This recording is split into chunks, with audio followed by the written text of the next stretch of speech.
Grace and the Goblin of Little Sugar Creek.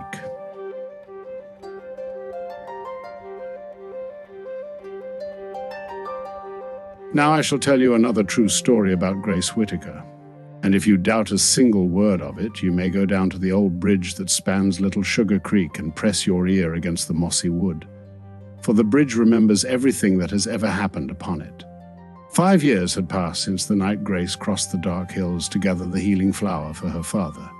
And in those 5 years, the girl had grown in both stature and wisdom, though she remained small for her age, with the same October leaf hair and the same steady eyes that had always made people feel, somehow, that she understood more than she let on.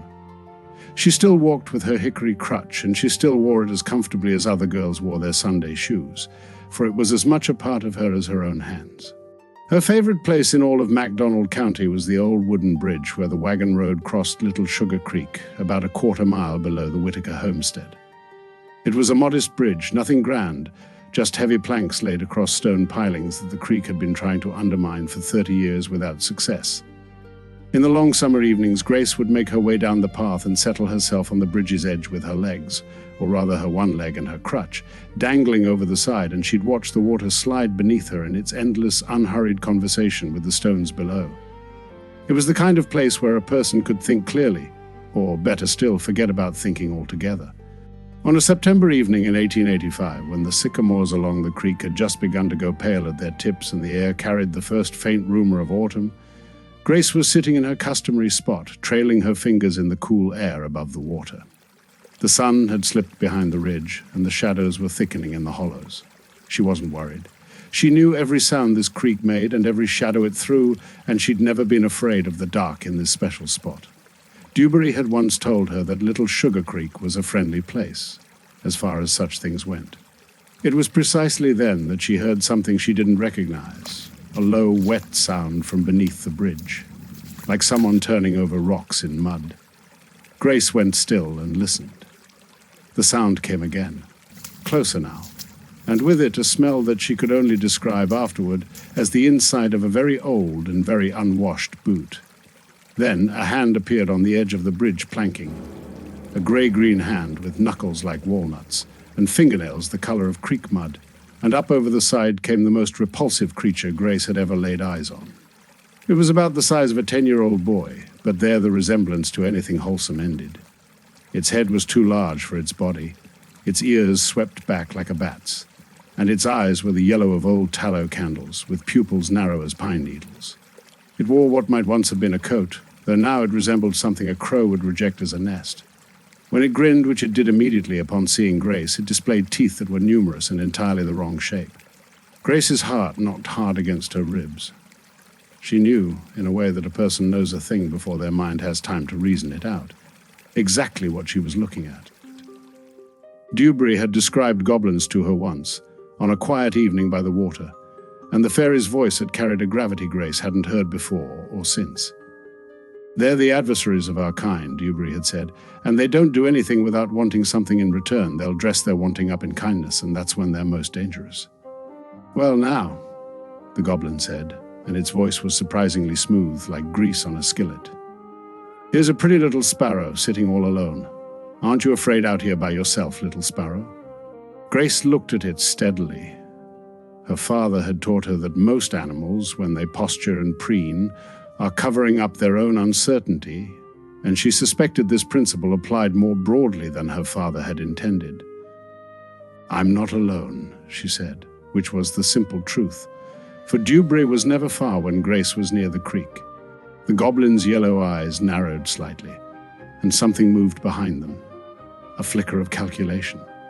"No, I don't suppose you are," it said, dropping its pretense of friendliness the way a gambler drops a card he doesn't need.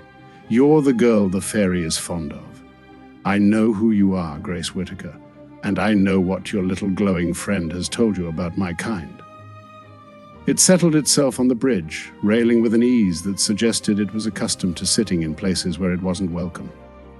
"But I wonder if she's told you everything. Did she tell you I am called Scrix?" "No, not your name. But she's told me much more about your kind," Grace said. The goblin spread its grey-green hands in a gesture of wounded innocence that didn't suit its face at all. Has she told you that she's been keeping you small?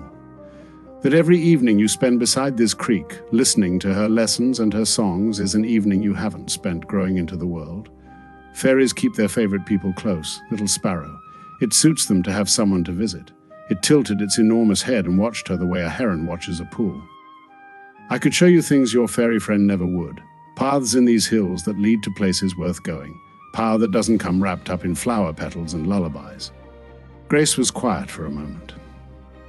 She looked out at the water, which moved along at its own steady pace, indifferent to goblins and fairies alike. She thought about Dewberry, about every evening they'd spent together, about the night she'd walked bleeding through the dark hills for her father's sake, with a tiny light bobbing ahead of her through the trees. She thought about what love actually looked like when it asked something hard of you, and what it looked like when it asked nothing at all but your trust. "I've known Dewberry since I was 7 years old," Grace said at last, turning back to the goblin with an expression that was not unkind but was very firm. "She's never once told me what to do or where to go. She taught me things worth knowing, and she walked with me through the worst night of my life, and she's never asked for anything in return. You've been on this bridge for 5 minutes, and you're already trying to make me doubt her. I don't think I need to hear anything else you've got to say." The goblin's smooth manner cracked then, just briefly, and beneath it, Grace saw something sour and old and very tired. It opened its foul mouth to speak again, but at that moment a soft glow appeared above the water, rising from the surface like a firefly that had learned a better trick, and Dewberry came to rest on Grace's shoulder, no bigger than a sparrow's wing, her light steady and warm. The goblin looked at the fairy. The fairy looked at the goblin. Not a word passed between them, but something did. Some long and unpleasant understanding of the kind that old adversaries share. Then the goblin unfolded itself from the railing, dropped down over the side of the bridge, and was gone, back into whatever shadow it had come from, with only the smell of that unwashed boot left behind. Grace let out a long breath. Dewberry patted her cheek with one hand no bigger than a raindrop. "You didn't need me," the fairy said, in her small voice that you had to hold your breath to hear. "Maybe not," Grace replied, watching the place where the goblin had disappeared. "But I'm glad you came all the same." The creek ran on below them, saying its old, unhurried say to the stones, and the first stars came out above the ridge, and the two of them sat together in the comfortable silence of those who have never needed to explain themselves to each other.